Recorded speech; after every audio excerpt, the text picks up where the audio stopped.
Killed that from me! But now, yeah, I'm gonna die screaming along!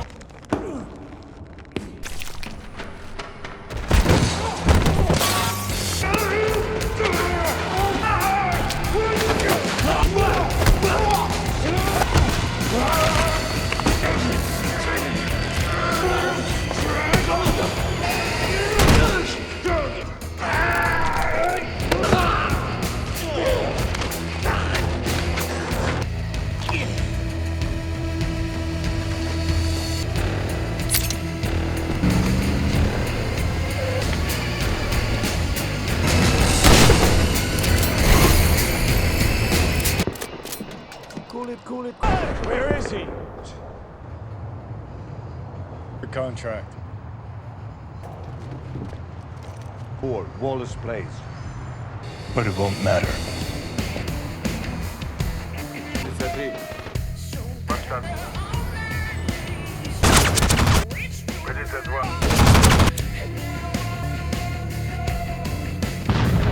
Stop playing the fuck.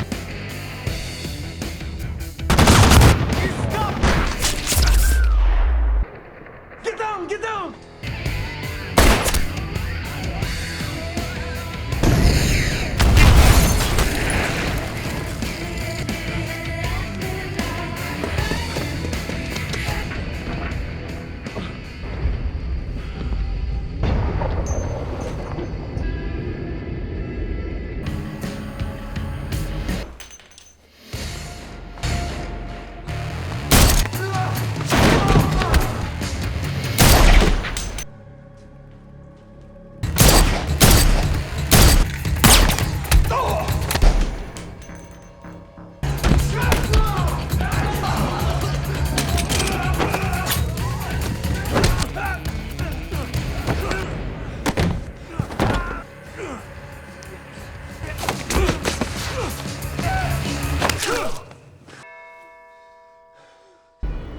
Hello, Francis. It's килограммов.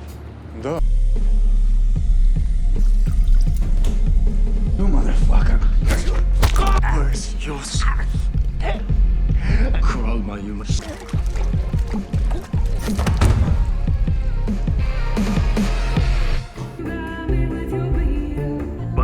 Break your heart in the dark.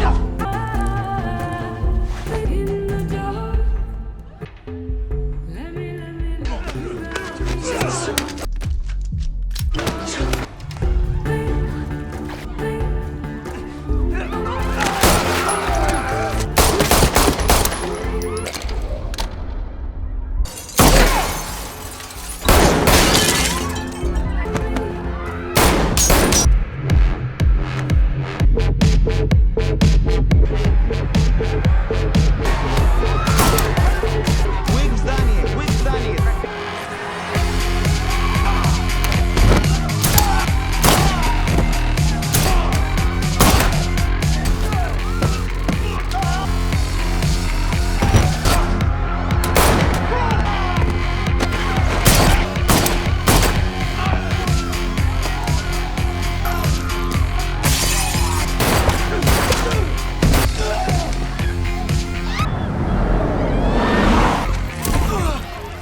Hey, John. Elfin. Boys, I gotta shoot.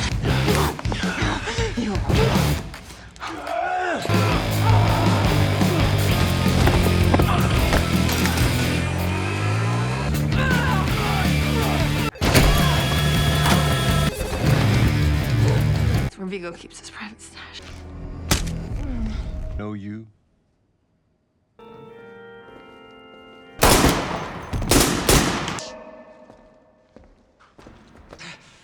Let's go. Viggo will kill me.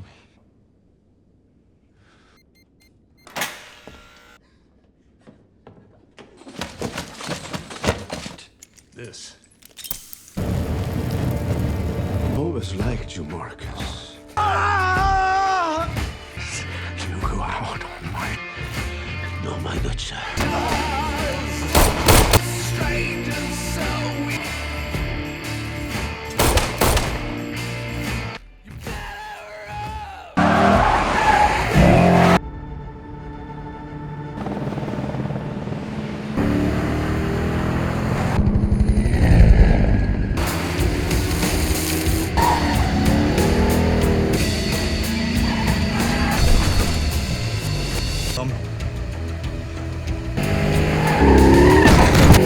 What's wrong with this guy?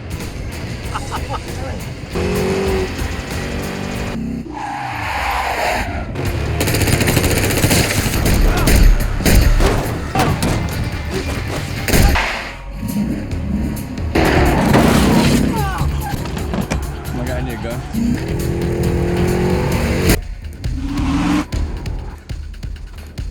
English.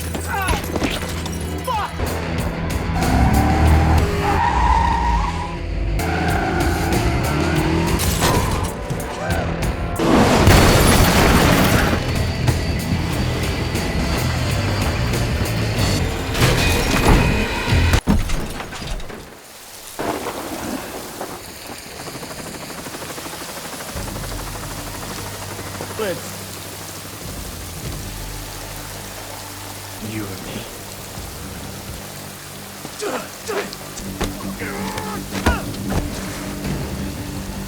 Do I look civilized to you?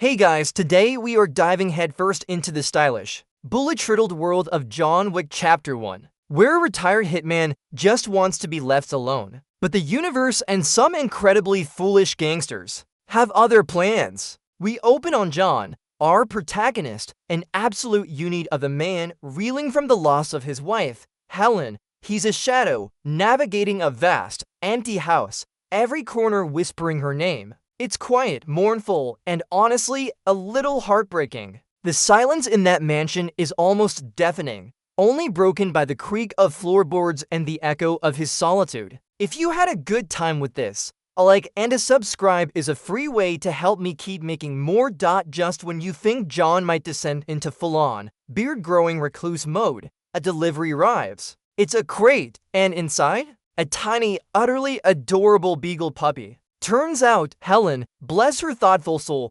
arranged this posthumously. The puppy, whom John adorably names Daisy, is meant to give him something to love, something to pull him from the abyss. It's a genius move, really. Who could resist those big, brown eyes? The puppy's little barks and snuffles fill the previously desolate house with a fragile, new warmth. We see John, this hardened man, playing fetch in the living room, a genuine, albeit small, smile gracing his lips. It's a fleeting glimpse of peace, a quiet moment of pure, unadulterated cuteness that makes you think, okay, maybe this guy's gonna be alright. The subtle wag of Daisy's tail against his leg, the gentle lick on his hand, these small touches are tactile reminders of connection, of life. And for a moment, the heavy mantle of grief lifts, just a touch. He's taking her for a stroll, enjoying the simple pleasure of companionship, a quiet bond forming between man and his new best friend. It's less a pet, more a lifeline.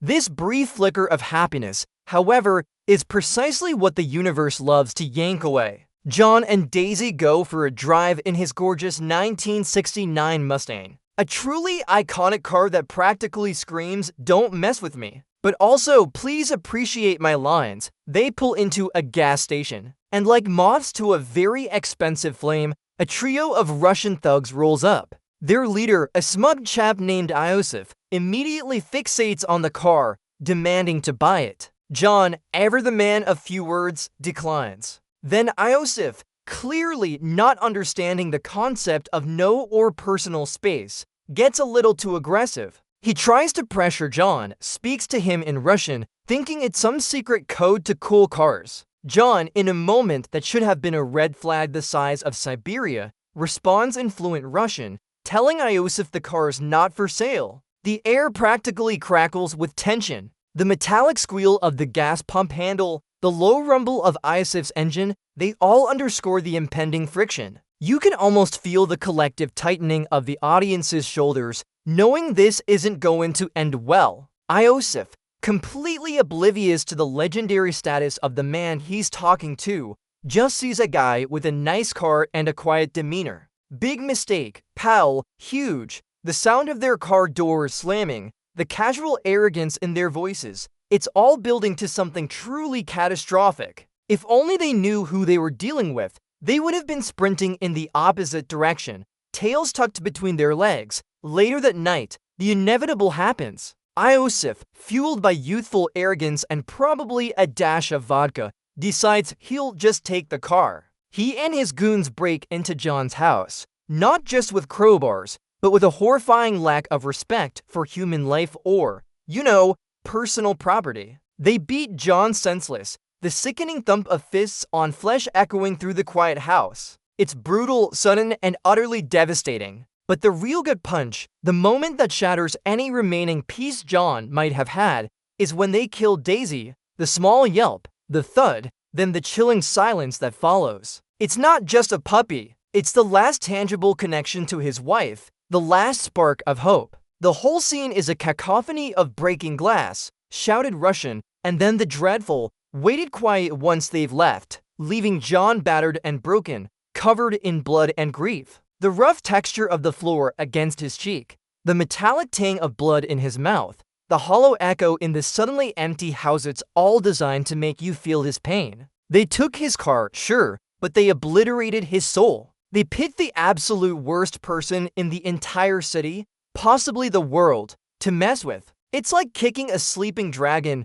except this dragon has a penchant for headshots. The sheer audacity, the senseless violence, transforms John's grief into something far more dangerous, cold, focused, incandescent fury. A terrible mistake has been made, and the entire underworld is about to feel the tremors of his awakening. John, a man carved from granite and despair, buries Daisy in his yard. It's a silent, solemn ceremony, each scoop of earth a declaration of war. Then he goes to his basement, a place that now feels less like a home and more like an armory waiting for reactivation. With a sledgehammer, he smashes through concrete, revealing a hidden floor panel. What he uncovers isn't just a dusty old box. It's his past, his identity. Guns, knives, gold coins, stacks of cash, finely tailored suits. The methodical clatter of metal against concrete, the deep thud as he places each weapon on a workbench. It's the sound of a legend being reassembled. He's not just getting his old gear back. He's putting on his old skin. The Baba Yaga, the boogeyman, is not just waking up. He's stretching, reloading, and probably deciding which poor souls are going to be first on his hit list. It's a truly chilling transformation. The quiet intensity in his eyes, the almost ceremonial way he handles each tool of destruction, tells us everything we need to know. He's not just angry, he's surgical. The subtle glint of moonlight on the barrel of a pistol, the crisp rustle of newly unwrapped ammunition, every detail screams impending doom for Iosef. This isn't just about revenge for a puppy. It's about reclaiming a piece of himself that was brutally ripped away, a piece he thought he'd buried forever. And now, he's back to unearth it, with extreme prejudice.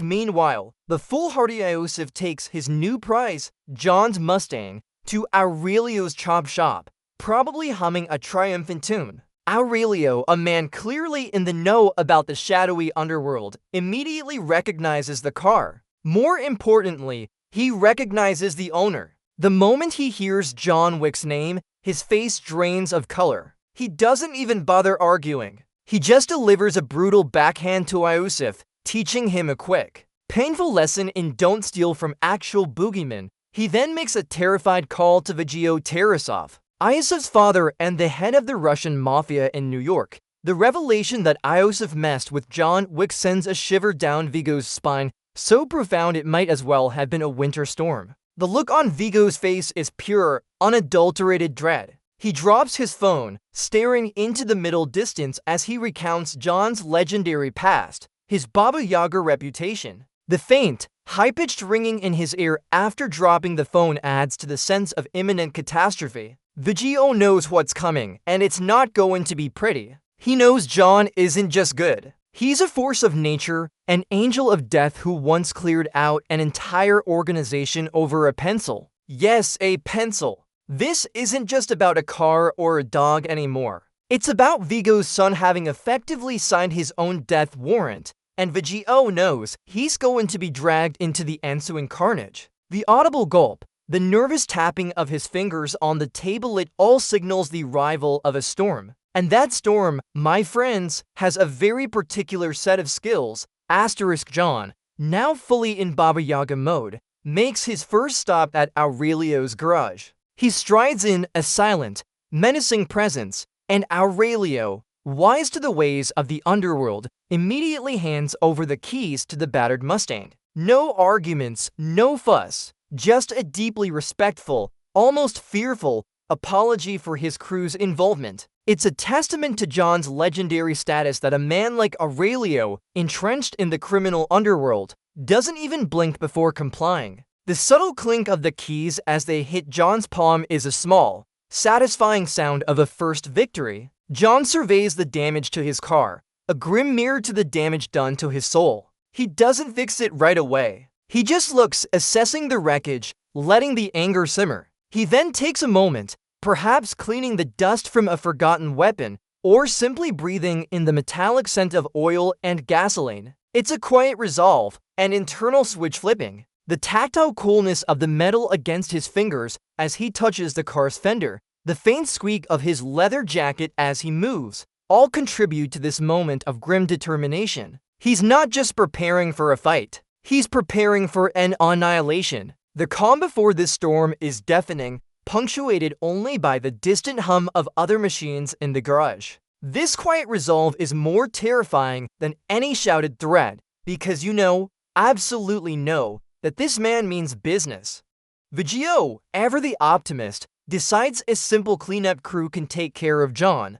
He sends a small army of heavily armed men to John's house, presumably thinking John is still reeling from grief and puppy-related trauma. Big mistake. Viggo, monumental. John, anticipating this, is ready. He's like a predator in his own domain, moving through the shadows of his dimly lit house. What follows is John's first major action sequence, and it's glorious. The thud of a silenced pistol, the crack of a bone, the visceral crunch of a body hitting a wall. It's a symphony of violence. He's not just shooting. He's dancing, twisting, using every inch of his body as a weapon. Each punch lands with a wet smack. Each shot is precise, lethal. He moves with an almost supernatural fluidity, turning the tables on his attackers with brutal efficiency. The sheer speed of his movements, the swiftness of his reloads, it's a masterclass in controlled chaos. You can almost feel the impact of each blow,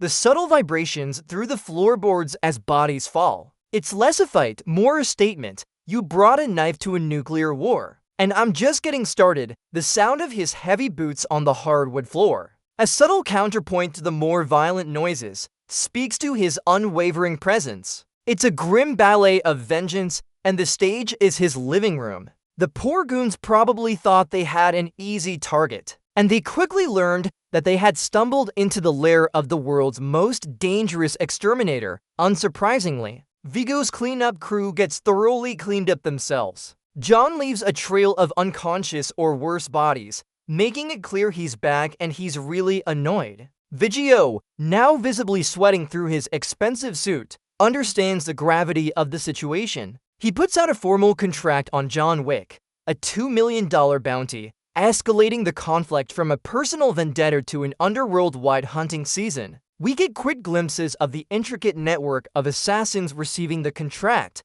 cryptic text messages, hushed phone calls, a world where murder is just another day at the office. The clicking of keys on ancient computer systems, the faint rustle of paper as dossiers are opened, it's a chilling reminder of the vast, unseen machinery of the high table.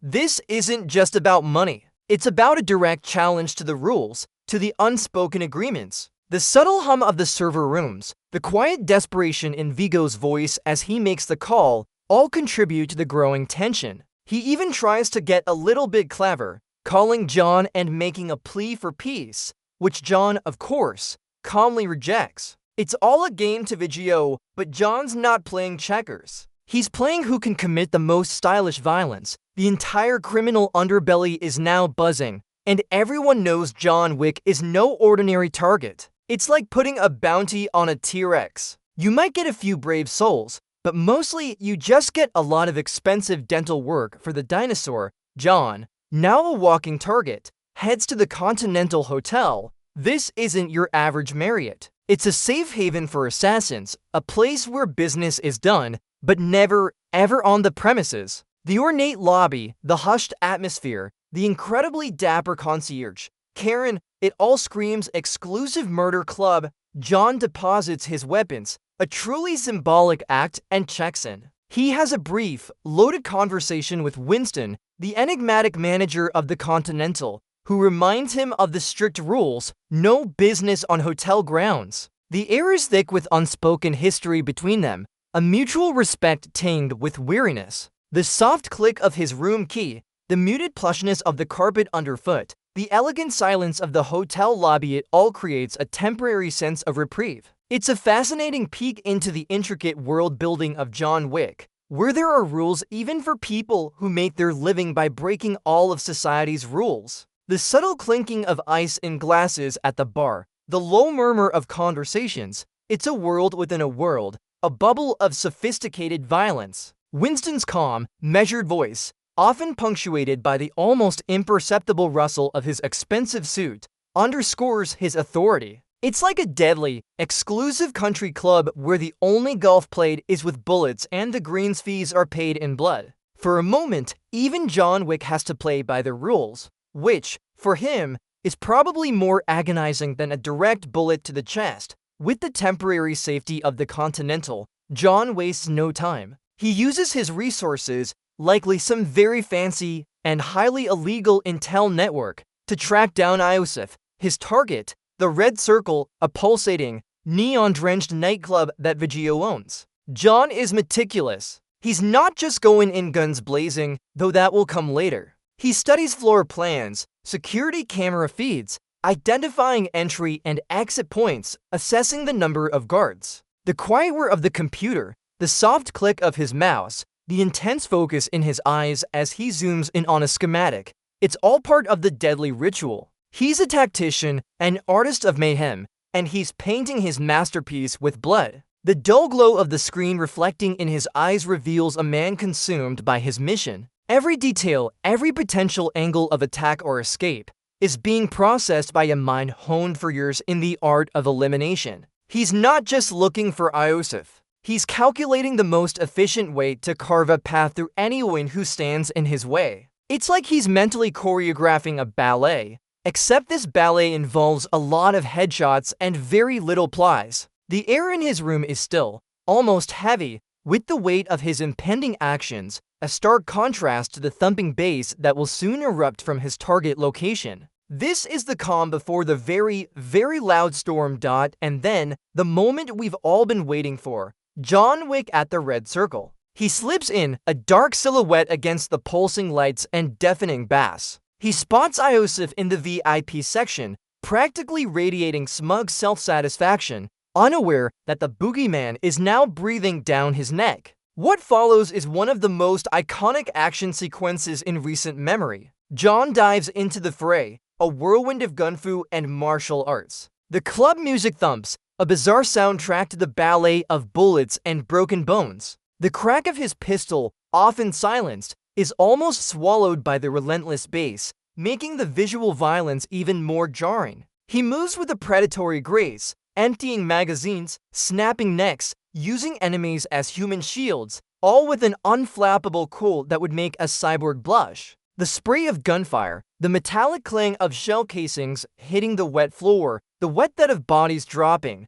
it's all meticulously choreographed chaos. He's a one-man army, slicing through dozens of Viggo's men, each movement fluid and lethal. The close-ups on his face reveal a man utterly consumed by his mission, devoid of hesitation. It's an auditory and visual assault, a testament to efficiency and unwavering purpose. Every punch, every kick, every headshot is delivered with a visceral impact that resonates through the screen. You can almost feel the vibrations of the music in your chest, intertwined with the more unsettling sounds of combat. It's a beautiful, terrifying dance, and John Wick is leading. John relentlessly pursues Iosef through the club, a desperate chase through flashing lights and terrified club-goers. He corners Iosef briefly, but the sniveling little worm manages to slip away, probably wetting himself in the process. John, undeterred, continues his relentless rampage. He finds himself in the club's bathhouse, a surprisingly elegant setting for a brutal showdown. Steam billows obscuring and revealing his movements as he systematically dispatches more of Viggo's goons. The slickness of the tiled floor, the heavy, humid air, the echo of every gunshot and every splash as bodies hit the water, it adds a new, almost suffocating layer to the combat. The sensory overload of the club's main floor transitions to the steamy, echoing intimacy of the bathhouse, a different kind of intensity. He's a relentless force, a ghost moving through the steam, each kill a definitive, brutal statement. The metallic taste of steam in the air, the cold splash of water on skin, every detail heightens the tension. After wading through a small army, he finally makes his escape into the rainy streets, leaving behind a trail of carnage and a very worried Viggo. The distant wail of sirens, slowly approaching, serves as a backdrop to his calculated withdrawal. He's not done. He's just taking a tactical breather. The silence of the night after the chaos of the club, broken only by the patter of rain and the heavy thump of his heart, is a testament to the adrenaline-fueled ordeal he just survived.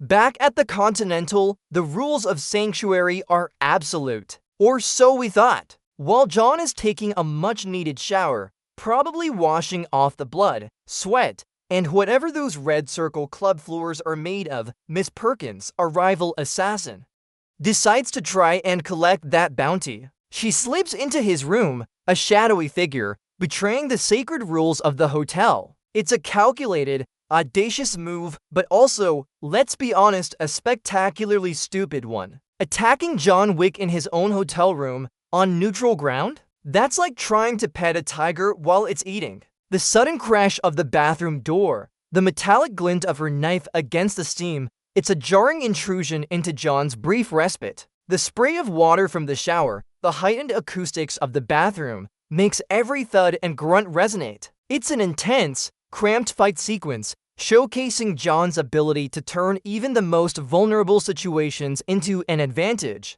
The sharp slap of flesh, the struggle for dominance, it's all about primal survival. Perkins might be quick and skilled, but John Wick operates on a whole different level of do not mess with me. The sheer audacity of her breaking the rules makes you almost gasp. But then you remember, oh right, it's John Wick. She's toast, the muffled shouts. The scuffle against the backdrop of running water, it's a messy, intimate struggle. She might have thought she had the element of surprise, but John Wick is always 5 steps ahead, even when naked and wet. What a professional. John, despite being caught off guard, swiftly neutralizes Perkins. He ties her up, probably with a towel, and makes sure she's not going anywhere. But before he can deliver his own brand of justice, Winston arrives, flanked by Karen and a couple of grim-faced enforcers. Winston, ever the picture of calm authority, is not pleased. Rules are rules, and the Continental's rules are ironclad. Breaking them, especially on hotel grounds, is a cardinal sin. He formally excommunicates Perkins, revoking her membership, her access to services, and frankly, her life. The soft but firm click of a coin as it's turned over, a subtle sign of the underworld's unique currency, punctuates Winston's grave declaration. The solemnity of the moment, the chilling silence that follows Winston's pronouncements, makes it clear that this is a world built on consequences. There's no appeal process, no second chances. A single, decisive gunshot echoes a clean, efficient end to a very bad decision. The suddenness of the execution, the sharp crack of the pistol in the confined space of the room, underlines the absolute nature of these rules. The smell of gunpowder, faintly lingering, serves as a stark warning. It's a brutal display, but a necessary one, to remind everyone that some lines simply cannot be crossed. Perkins learned that lesson the hard and very final way. It's a harsh reminder that even in a world of assassins, there are standards of conduct, which, let's be honest, is kind of ironic. With Perkins out of the picture, John refocuses. He knows Iosef is just a symptom. Viggo is the disease. And how do you cripple a criminal empire? You hit its bank account. John sets his sights on Viggo's church, which, as it turns out, is less about spiritual enlightenment and more about storing vast amounts of illicit cash. It's a classic criminal mastermind move, hiding money in plain sight, hoping no one looks twice at the stained glass windows. John prepares his explosives, meticulously attaching detonators, his movements precise and purposeful. The faint hiss of tape, the subtle click of a timer, the low rumble of his car engine, it's all part of the calm before another storm. He's not just going for revenge now, he's going for destruction. The cool metallic feel of the detonator in his hand, the careful unwinding of the wire underscores the precision of his planning. This is a tactical strike, designed to not only hurt Viggo, but to send a clear message. You messed with the wrong guy. And now I'm coming for everything you hold dear. The determined set of his jaw. The unwavering gaze signals his absolute commitment. It's a testament to his professionalism. Even when driven by raw emotion, he's still thinking like the deadliest chess player in the room. And Viggo is about to learn that you don't keep your dirty laundry in a place of worship when John Wick is around. John makes his move. He assaults the church, a true blessing of bullets and fire. He sets off the explosives, and the building erupts in a glorious, fiery symphony of destruction. The deafening roar of the explosions, the shattering glass, the screams of Viggo's guards, it's a chaotic ballet of demolition. Cash literally burns, Viggo's empire going up in smoke, a visual metaphor for his impending downfall. John, meanwhile, is navigating the collapsing structure, fighting his way through waves of desperate guards. The hot rush of smoke against his face, the acrid smell of burning paper and debris, the crunch of rubble under his boots, it's a visceral, sensory experience of absolute mayhem. He's a phantom in the flames, dispatching enemies with brutal efficiency, the glint of his gun barrel reflecting the inferno around him. Each punch lands with a wet thud, each gunshot echoing sharply amidst the crackle of the fire. The frantic shouts of Viggo's men, slowly turning to cries of despair, are drowned out by the roar of the blaze. It's less a fight, more an inferno, with John Wick as the unholy fire marshal. He's not just destroying property, he's sending a very loud, very clear message that Viggo's power, his carefully constructed illusion of invincibility, is crumbling to ash. And he's just getting warmed up, emerging from the fiery ruins of Viggo's fortune. John, battered but unbowed, is finally overwhelmed and captured. He's brought before Viggo, who, for once, has the upper hand. Viggo ties John to a chair in a dimly lit warehouse, a classic villain move, and proceeds to deliver a menacing monologue. He tries to break John, to make him reveal the location of his alleged other vault, all while John sits there, a stoic, bloody mess. The rough ropes digging into his wrists, the metallic taste of blood in his mouth, the cold, stale air of the warehouse. It's a moment of rare vulnerability for John. Viggo's voice, usually calm and calculating, is now laced with a desperate, vengeful edge. He uses blunt force, punctuated by the sharp crack of a punch, but John Wick, as we know, is less of a person and more of an unbreakable force of nature. Even tied up, even beaten, his defiance radiates, a silent refusal to yield. The rhythmic drip of water from a leaky pipe, the distant rumble of city traffic, serve as an almost mocking counterpoint to Viggo's threats. Viggo, for all his power, still doesn't quite grasp the concept of unbreakable will. He's trying to extract information, but John's silence is louder than any confession. He's a human brick wall, and Viggo is about to learn that you can't just talk to a brick wall. This is a battle of wills, and John Wick's will is made of titanium.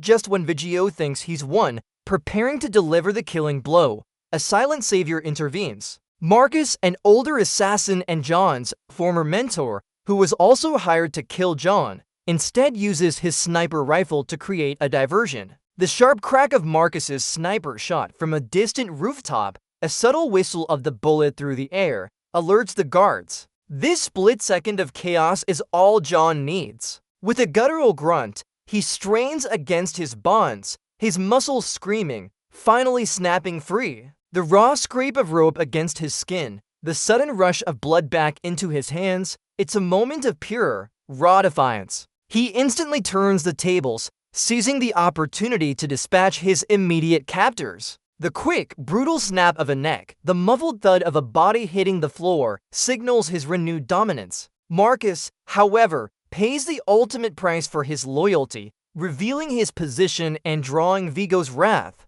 It's a poignant moment of sacrifice, a testament to the deep, albeit complicated, bonds in this deadly world. The distant, barely audible ping of a rifle casing hitting the concrete, followed by the louder, more immediate sounds of John's renewed combat, highlights the interwoven fates. It's a heroic act that directly saves John, but at the cost of his own life. John escapes, fueled by renewed fury, now not just for Daisy, but for Marcus. Viggo, however, has made another enemy, one he should never have provoked.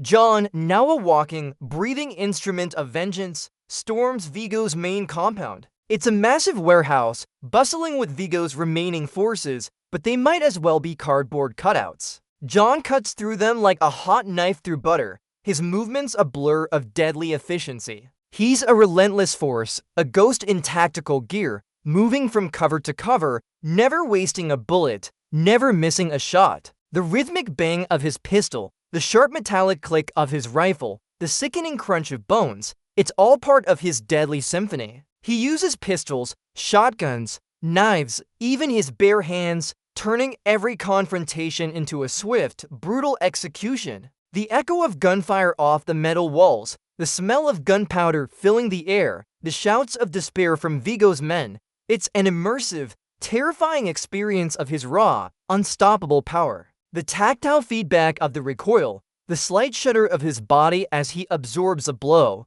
only to unleash to more, it shows his endurance. He's not just fighting, he's cleansing, systematically dismantling Viggo's entire operation, one bullet, one punch, one broken body at a time. The frantic attempts of the guards to organize, quickly devolving into panic shouts, are futile. He's a force multiplier, turning every weapon into an extension of his will. This isn't just an assault, it's an absolute obliteration. And everyone unlucky enough to be there is getting a front row seat to their own demise. Deep within the compound, John finally confronts Kirill, Viggo's hulking, imposing chief enforcer. Kirill is no pushover. He's a brute, a formidable opponent who puts up a genuine fight. Their clash is a brutal, visceral dance of fists and bone, a heavy, raw struggle that highlights John's tenacity. The wet thud of punches, the grunt of exertion, the scrape of their boots on the concrete floor, it's a grueling, unrefined brawl, a stark contrast to John's earlier, more elegant gun fu. John eventually gets the upper hand, displaying his incredible resilience and fighting prowess. The metallic ting of sweat and effort fills the air, almost palpable. But during this intense struggle, Viggo, ever the survivor, seizes the opportunity to escape. He scampers away like a rat from a burning building, probably muttering curses under his breath. John, seeing his primary target flee, quickly finishes off Kirill, a decisive, brutal end to their confrontation. The sharp gasp for air, the final, heavy thud of Kirill's body, is a short, sharp punctuation to the fight. He then resumes his relentless pursuit, his focus unwavering. The taste of dust and concrete from the fight lingers in his mouth, a reminder of the physical toll, but his resolve is absolute. Viggo might have bought himself a few more minutes, but he's only delaying the inevitable. John Wick is on his tail, and he won't stop until he gets his man. It's like a particularly determined bloodhound, except this bloodhound has a taste for vengeance and a really good tailor the moment arrives. John tracks Iosef to a secluded safe house, probably one of Viggo's many bullet holes. There's no grand showdown, no lengthy monologue, just the inevitable. John finds Iosef, terrified and whimpering, hiding in a closet. The stark lighting of the room, the dust motes dancing in the air, only amplify Iosef's pathetic state. John doesn't hesitate. He doesn't gloat. He simply raises his pistol and with a single, definitive shot, ends Iosef's miserable life. The sharp crack of the pistol, muffled but absolute, echoes in the small room. The subtle recoil in John's hand is the only physical indication of the act. The metallic scent of gunpowder, the heavy silence that immediately follows the shot, is deafening. It's a chillingly efficient execution, devoid of emotion, purely transactional. This isn't about anger anymore. It's about balance, about fulfilling a promise made in blood and sorrow. The look on John's face is grim, resolute, but there's no joy, no triumph. Just a quiet, terrible finality. Daisy is avenged. But as we know, John Wick isn't quite done yet. There's still the bigger fish, the man who set all this in motion, to deal with. This moment, however, closes a painful chapter, a grim satisfaction settling over the scene. The finality of the act is punctuated by the sudden, heavy silence, a quiet testament to a promise kept. John returns to his house, perhaps hoping for a moment of quiet reflection. A brief pause in the storm. Instead, he finds Marcus, his loyal, self-sacrificing friend, brutally murdered by Viggo. It's a cruel, gut-wrenching sight, a grim testament to Viggo's vindictiveness. The cold, sterile quiet of the apartment, broken only by the faint hum of the refrigerator, underscores the tragedy. John's face, already a mask of grim determination, hardens further, his grief now laced with an even deeper, more personal fury. The faint scent of metallic blood, the rough texture of the floor beneath his knees as he kneels, convey his pain. This isn't just about a puppy or a car anymore. It's about the loss of a friend, a mentor who literally gave his life for John. This brutal act also serves as Viggo's final, desperate trap. Viggo, watching from a rooftop, likely via a spotter or through a call, knows John will come for him now. He's deliberately drawn John out, setting the stage for their final confrontation on the docks. The cool breeze on the rooftop, the distant blare of a ship's horn, Viggo is ready. He's a desperate man, backed into a corner, and he's decided to go out swinging, hoping to take John down with him. The palpable weight of grief in the room, the sharp intake of breath as John recognizes his friend's sacrifice, intensifies his resolve. This is the ultimate betrayal, turning a friend's loyalty into a weapon, and it ensures John will show no mercy. Viggo has just painted a giant bullseye on his own back. The stage is set, the rain-slicked docks, bathed in the harsh glow of industrial lights, a fittingly bleak backdrop for the final showdown. John Wick vs. Viggo Tarasov. There are no more goons, no more distractions, just the two men who started this bloody mess. It's a raw, brutal, hand-to-hand fight, devoid of the elegant gun-fu we've become accustomed to.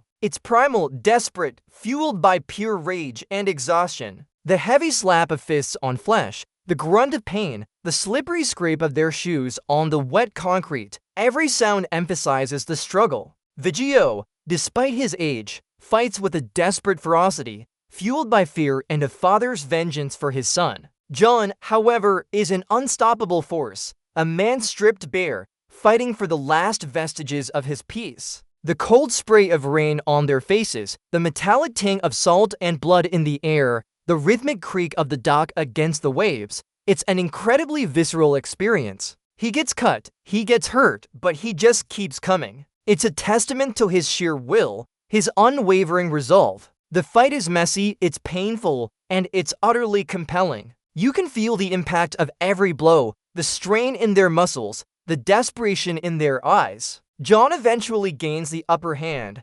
delivering a final, decisive blow. The heavy thud of Viggo's body hitting the cold, wet ground, followed by the quiet ripple of the water around them, signals the end. The rain continues to fall, washing away the blood, but not the memory. The man who orchestrated this entire nightmare is finally defeated. John's revenge, his bloody quest, is complete, or at least this chapter of it. The wind whips around him, a mournful song of finality. He stands a solitary figure, victorious but utterly drained. The quiet aftermath is almost more impactful than the chaos that preceded it. Wounded, weary, and completely drained, John stumbles into an animal shelter. It's a quiet, poignant scene after the relentless violence. He's looking not for another fight, but for a connection, a new spark of life. He finds a pit bull puppy, a tiny creature huddled in a cage, much like Daisy once was. He gently takes the dog,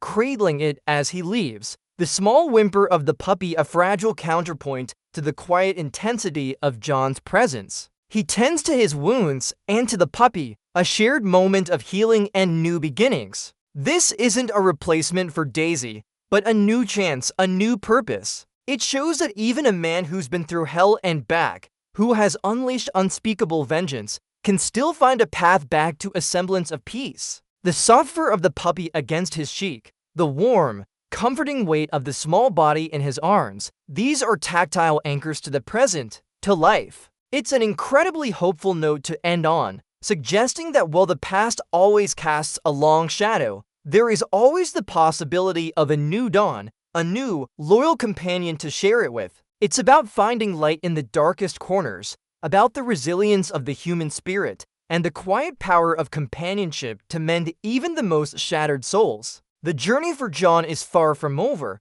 but for now, there's a quiet hope, a gentle wag of a tail, and the promise of a future, however uncertain. If you had a good time with this, a like and a subscribe is a free way to help me keep making more. We open on John Wick, a man utterly broken, reliving moments with his late wife, Helen. It's a quiet, devastating start, filled with the raw ache of loss. Just when you think things couldn't get more heartbreaking, a package arrives inside. A beagle puppy named Daisy, Helen's final, posthumous gift, meant to give him something to love. This is a passion project for me, and a like or a subscribe is the best way to show your support. So if you're on board, join the crew. If not, thanks for watching anyway. Daisy quickly becomes John's world, a tiny beacon of hope in his overwhelming grief. Their bond is instant, palpable, and incredibly heartwarming. John takes Daisy for a drive, savoring the simple joy she brings. Our peaceful reprieve is brutally interrupted. John, now with Daisy riding shotgun like a tiny, furry co-pilot, pulls into a gas station. And wouldn't you know it, he runs into a bunch of entitled, arrogant goons. Their leader, Iosef Tarasov, immediately eyeballs John's impossibly cool 1969 Mustang Mach 1 because, of course, a car like that just screams "steal me," right? Iosef, with all the charming politeness of a brick to the face, demands to buy the car. John, ever the man of few words, refuses. You can practically hear the "don't you know who I am" brewing in Iosef's entitled brain. The exchange is brief, tense, and loaded with foreshadowing. It's clear these punks have no idea who they're messing with, which, honestly, is half the fun of this movie. The air practically crackles with the calm before the storm energy. That night, the nightmare truly begins. As John sleeps, Iosef and his crew, clearly having tracked him, break into his home. The sounds of breaking glass, the jarring intrusion into John's sanctuary, it's all designed to wrench you into his pain. They brutally beat John, a barrage of fists and feet that feel entirely undeserved. He's dazed, disoriented, barely able to defend himself. And then the unspeakable happens. In a moment of sheer, senseless cruelty, they kill Daisy. The whimper, the sudden silence, it's gut-wrenching. They steal his car, the final insult, leaving John bleeding and utterly devastated. It's a moment that seals the deal for anyone watching. These guys have to go. You don't mess with a man's car, and you definitely don't touch his dog. That's a universal law, people. The morning after, John buries Daisy in his backyard, a silent, heartbreaking ritual. The slow, methodical movements, the shovel-hitting dirt each sound amplifies his grief and the silent vow of vengeance. There's a tangible shift in him. The man we saw grieving for Helen and cherishing Daisy is gone, replaced by something far more dangerous. He goes into his basement, a place clearly untouched for a long time. With a crowbar, he pries open a concrete slab, revealing a hidden cache. Inside are gold coins, weapons, tactical gear, the tools of a past life, meticulously organized and preserved. It's not just a basement, it's a tomb for his old self, a past he clearly tried to bury. The metallic clang of a shotgun being assembled, the precise placement of a knife, it all speaks to a man rediscovering a lethal rhythm. The message is clear, the Baba Yaga is waking up. Meanwhile, Iosef, completely oblivious to the hornet's nest he's just kicked, brings John's stolen Mustang to a chop shop owned by Aurelio. Now Aurelio is no fool. He immediately recognizes the car, not just as a vintage beauty, but as John Wick's vintage beauty. The sheer audacity of Iosef brings a swift and satisfying punch to the face. You can almost hear the oops, wrong car, dude, in Aurelio's actions. Aurelio then calls Viggo Tarasov, Iosef's father and a powerful Russian crime boss. Viggo's reaction when he hears about his son's indiscretion is priceless. It's not anger, not even annoyance, it's pure, unadulterated terror. The way his face drains of color, the sudden frantic energy in his voice, it tells you everything you need to know about John Wick's reputation. This is where we learn the legend. John Wick isn't just a hitman. He's the hitman, the one you send to kill the boogeyman. Or, as Viggo puts it, he's the one you hire to kill the thing boogeyman. That's a glowing recommendation if I ever heard one. Viggo, in a desperate attempt to mitigate his son's colossal screw-up, tries to reach out to John. It's a tense phone call where Viggo, against his better judgment, tries to appeal to John's reason. John's response? A calm, chilling declaration that he's coming for Iosef. The line goes dead, and Viggo knows there's no talking his way out of this. The fear solidifies into grim resolve. He puts a massive bounty on John's head, a clear indication of how serious he considers this threat. It's not a decision made lightly. He knows the caliber of the man he's facing. The scene showcases the intricate underworld, where allegiances and consequences are brutally clear. We see the gears of this secret society beginning to turn, all because of one very bad dog-killing decision. Viggo, with a sigh of resignation, instructs his men to prepare for war. John, ever the professional, makes his way to the Continental, a rather posh hotel that serves as a neutral zone for the assassin community. Think of it as a deadly version of a VIP lounge where everyone knows your name and nobody messes with anyone else. The elegant decor, the hushed tones, it all contrasts beautifully with the chaos that's about to unfold. He's greeted by Karen, the impeccably dressed concierge, who, like a seasoned butler, takes his car and inquires if he's checking in. John pays with the unique gold coins that serve as currency in this hidden world. It's a fascinating glimpse into the rules and etiquette of this clandestine society. Even Winston, the enigmatic manager of the Continental, makes an appearance, offering a cryptic warning to Viggo over the phone about the imminent storm John represents. The unspoken rule is clear: business may be done here, but absolutely no business is allowed on the premises. A safe haven until someone decides to break the rules. Of course, back at his home, which is apparently now a beacon for bad decisions and home invasions, John is preparing for his next move. But Viggo, not one to wait around, decides to bring the fight to him. A heavily armed team of assassins, far more numerous than any ordinary homeowner could handle, descends upon John's house. The quiet of the suburban night is shattered by the sounds of forced entry, of stealthy footfalls, and the metallic clicks of weapons being readied. John, ever the light sleeper probably from years of working late, is immediately alert. There's a wonderful shot of him, calm amidst the rising tension, retrieving his weapons. He moves through his house like a phantom, the tactical efficiency already evident. The audience knows what's coming, a master at work, defending his territory. It's like watching a really dangerous, very stylish game of whack-a-mole, but with actual moles and far more lethal consequences.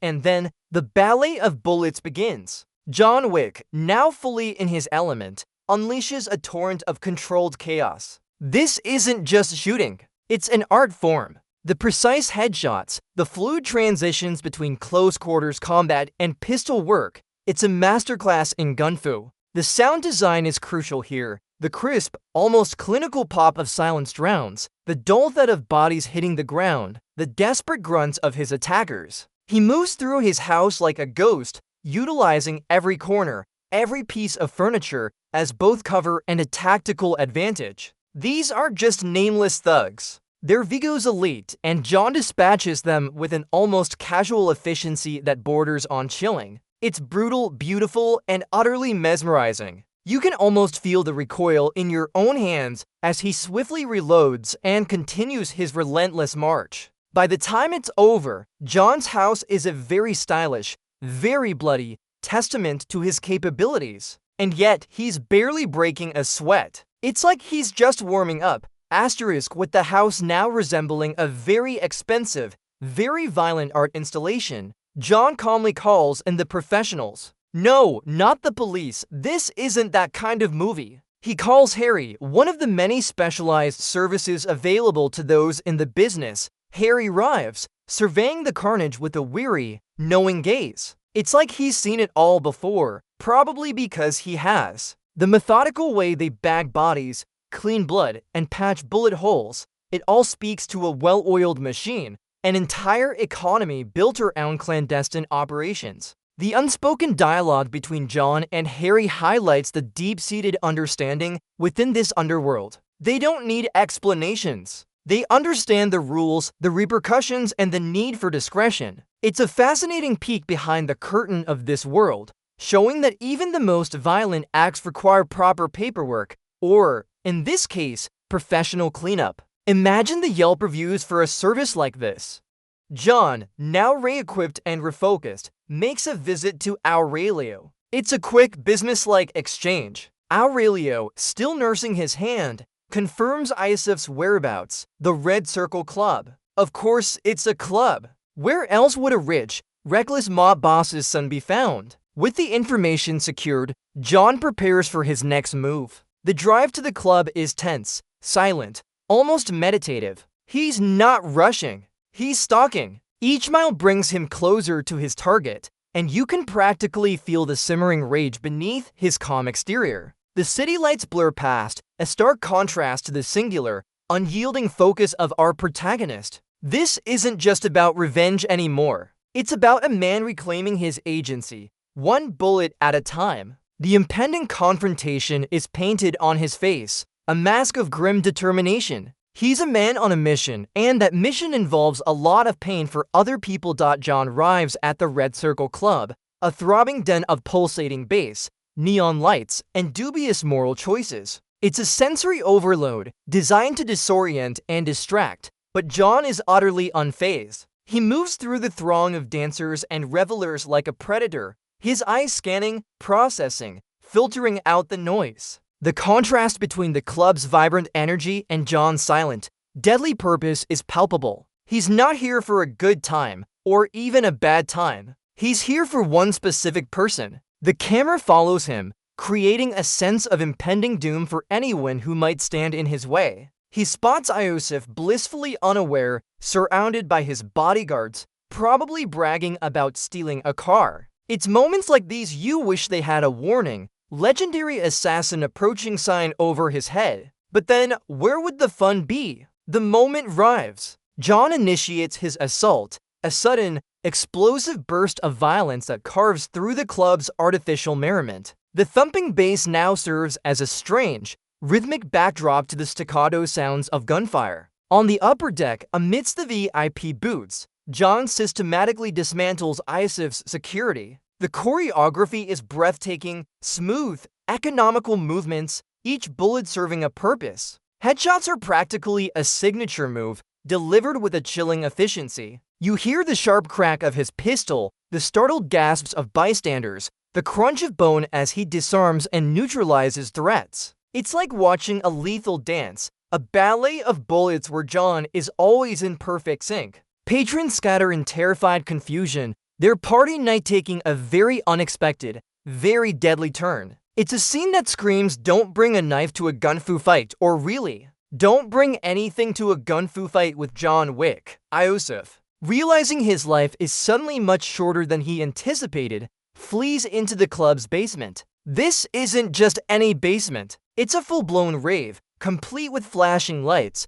pounding music, and a rather inconvenient amount of standing water. John descends, his determination unwavering, now fighting through an even thicker throng of bodies, both innocent and otherwise. The environment adds a new layer of challenge, slippery surfaces, obscured vision, and the sheer density of targets. The water splashes and reflects the neon, creating a surreal, almost dreamlike backdrop for the brutal reality of John's vengeance. Every punch, every shot, feels amplified by the acoustics of the enclosed space. He's a relentless force, a ghost moving through the chaos, always closing the distance. He's like a very determined, very well-armed Roomba, systematically cleaning up the bad guys. The metallic clang of empty magazines hitting the wet floor is almost as satisfying as the actual hits. Despite his incredible efforts, Iosef manages a narrow escape. John is literally right there, within arm's reach, but fate, or perhaps just a really fast getaway car,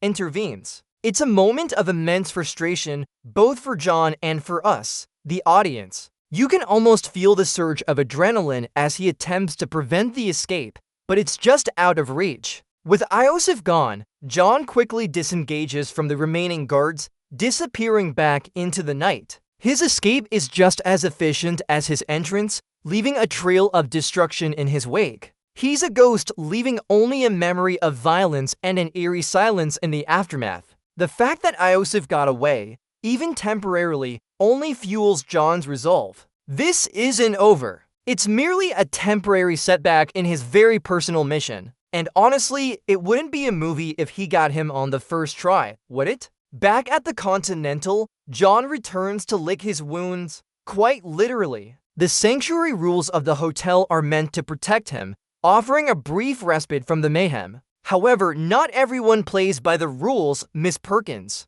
An assassin with a penchant for bad decisions and a clear disregard for sacred traditions, decides the bounty on John's head is just attempting to pass up. She tries to ambush him in his room, violating the very core tenet of the Continental, no business on Continental ground. The scene is tense, the betrayal sharp. Her ambition clearly outweighs her wisdom, a classic villainous misstep. The violation of the rules, the audacious attempt to kill John in a place meant for peace, escalates the stakes significantly. It's not just about revenge anymore. It's about the very fabric of their underworld society. This is where you realize that breaking the rules in this world has much harsher consequences than just getting a bad TripAdvisor review. Perkins quickly learns why John Wick is the John Wick. The fight is a brutal, contained explosion of close-quarters combat within the confines of his hotel room. It's less a dance and more a precise, bone-jarring demolition of her ill-conceived plan.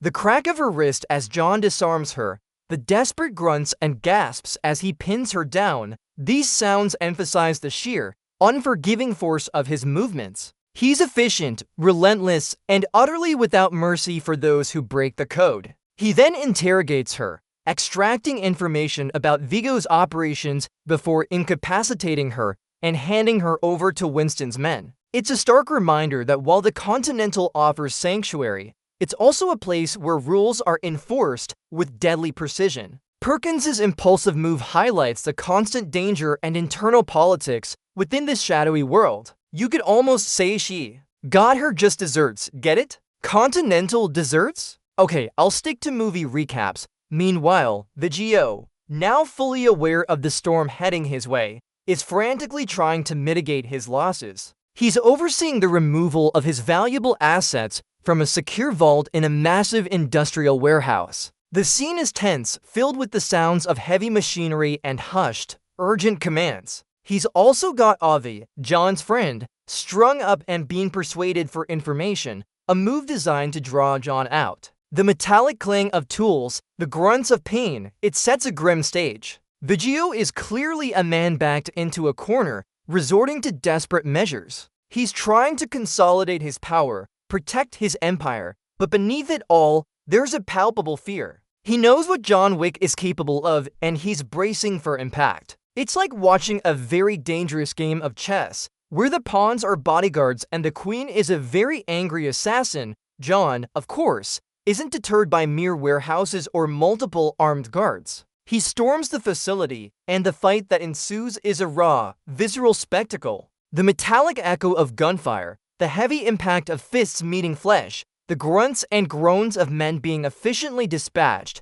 It's a symphony of violence. This isn't the slick gunfu of the club. This is a more grounded, more brutal brawl, showcasing John's strength and tactical prowess. He moves with a focused intensity, a man possessed by a singular purpose. The environment of the warehouse, with its industrial clutter, becomes an extension of the fight, allowing for creative use of cover and close-quarters grappling. He's like a force of nature, unstoppable and utterly dedicated to his mission. Viggo watches from afar, helpless, his fear turning into a grim acceptance of the inevitable. It's a spectacular display of raw, unadulterated badassery. John finally corners Viggo, not with a flourish, but with a quiet, menacing resolve. He holds Viggo at gunpoint, the tension thick enough to cut with a knife. This isn't about immediate revenge. It's about information. The scene is masterfully tense, with John's calm, almost conversational tone contrasting sharply with Viggo's frantic fear. John employs a simple zip tie, not as a weapon, but as a chilling promise of what's to come if Viggo doesn't cooperate. The subtle crackle of the plastic zip tie being pulled tighter is more effective than any dramatic speech. Viggo, utterly broken by John's presence, quickly gives up Iosef's location. It's a moment of utter submission, Viggo knowing he's completely outmatched. The power dynamics are fully inverted. The mighty crime boss is a sniveling wreck at the feet of the Baba Yaga. It's almost poetic in a very violent way. With all other distractions handled, John's focus returns to Iosef. He tracks him to a heavily fortified safe house, a fortress bristling with armed guards, security cameras, and enough firepower to repel a small army. The scene emphasizes the sheer scale of the challenge. This isn't just a handful of goons. This is Viggo's desperate last stand to protect his son. John observes from a distance, calm and calculating, mentally mapping out his approach. The silence before the storm is deafening, punctuated only by the distant sounds of the city. We see the wheels turning in his head, planning, anticipating every move. It's a brilliant moment that shows John isn't just a brute force. He's a tactical genius, a master strategist. He's not going to rush in. He's going to dismantle it piece by bloody piece. It's like watching a very dangerous game of Find the Dot, where the dot is a very dead mob boss's son.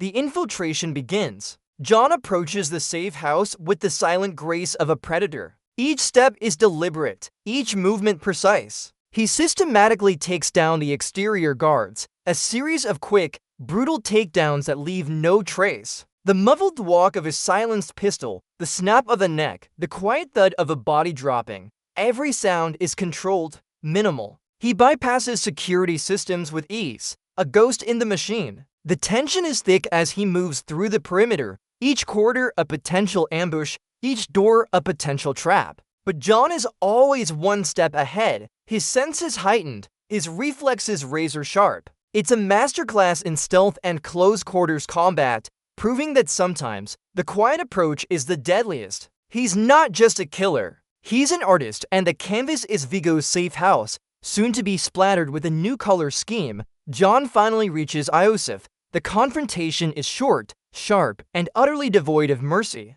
Iosef, initially defiant, quickly crumbles under John's unrelenting gaze. There are no dramatic speeches, no drawn-out monologues, just a swift, brutal execution. The single, decisive gunshot echoes through the now silent safe house, a final, definitive period on a sentence of vengeance. The thud of Iosef's body hitting the ground is incredibly satisfying, a release of all the pent-up tension and anger John has carried since Daisy's death. His initial mission is complete. The man who took everything from him has paid the ultimate price. But even in this moment of success, there's a hollowness, a lingering sadness. Revenge is rarely as fulfilling as we imagine, but for John, It was a necessary step, a way to reclaim a sliver of his shattered peace. It's a reminder that sometimes the only way forward is through the fire. The news of Iosef's death reaches Viggo, confirming his deepest fears. The call, the terse delivery of the fatal blow, solidifies his resolve for a final, desperate confrontation. There's a moment of raw grief, quickly subsumed by a furious determination. He gathers his remaining forces, what's left of his empire, for a last stand. The clatter of weapons, the shouts of commands, it's the sound of a crime boss preparing for his endgame. He knows John is coming for him next, and he intends to go down fighting, or at least try to. The stage is set for the final showdown, a clash between a grieving father's fury and an unstoppable force of vengeance. It's like watching two titans preparing for an epic boss battle. Only one of them has already lost his most valuable life. John, now a fully unleashed force of nature, drives to the desolate docks where Viggo and his entire remaining army await. The location itself feels cinematic, vast, industrial, and utterly unforgiving. John doesn't hesitate. He drives right into the heart of the ambush. The moment his car screeches to a halt, the gunfire erupts, a deafening cacophony of bullets impacting metal and flesh. He runs a gauntlet of armed men, a truly incredible sequence of gun-fu, close-quarters combat, and tactical movement. The sounds of breaking crates, the metallic clangs of containers, the heavy thuds of bodies, every element of the environment is utilized. He's a one-man army, taking on dozens of armed thugs with a balletic grace that belies the brutality of his actions. It's relentless, exhilarating, and perfectly choreographed, solidifying John Wick's status as an action icon. He's not just fighting, he's demonstrating why he's the best. The fight progresses through a labyrinth of shipping containers, creating dynamic, enclosed spaces for brutal close-quarters combat. The claustrophobia of these environments amplifies the intensity of each encounter. You hear the frantic shouts of Viggo's men,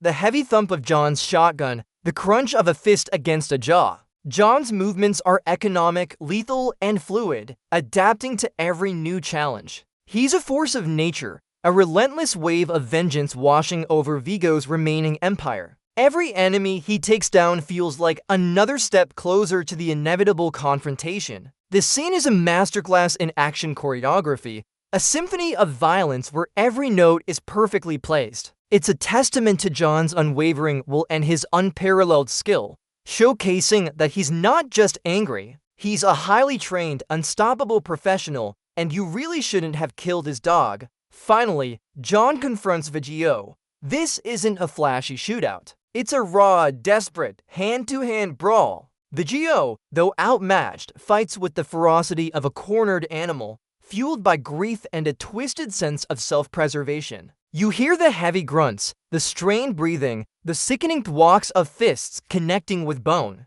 The fight is gritty, personal, and profoundly impactful, stripping away the stylish gun-fu for a more primal struggle. It's the culmination of John's journey, the final obstacle in his path to a semblance of peace. John, despite his injuries, ultimately prevails, delivering the fatal blow. The silence that follows is deafening, a profound quiet after the storm. With Viggo dead, the cycle of immediate vengeance is complete. John has paid his dues, avenged his dog, and reclaimed his legend. The weight of his actions and the cost of his revenge settle over him in the desolate aftermath. Wounded and weary, John stumbles into an animal shelter, a symbol of hope amidst the wreckage of his violent quest. The quiet barks and whimpers of the dogs contrast sharply with the recent explosions and gunfire. There, he finds a pit bull puppy destined for euthanasia, and with a quiet resolve, he rescues it. It's a poignant moment, a silent echo of Daisy,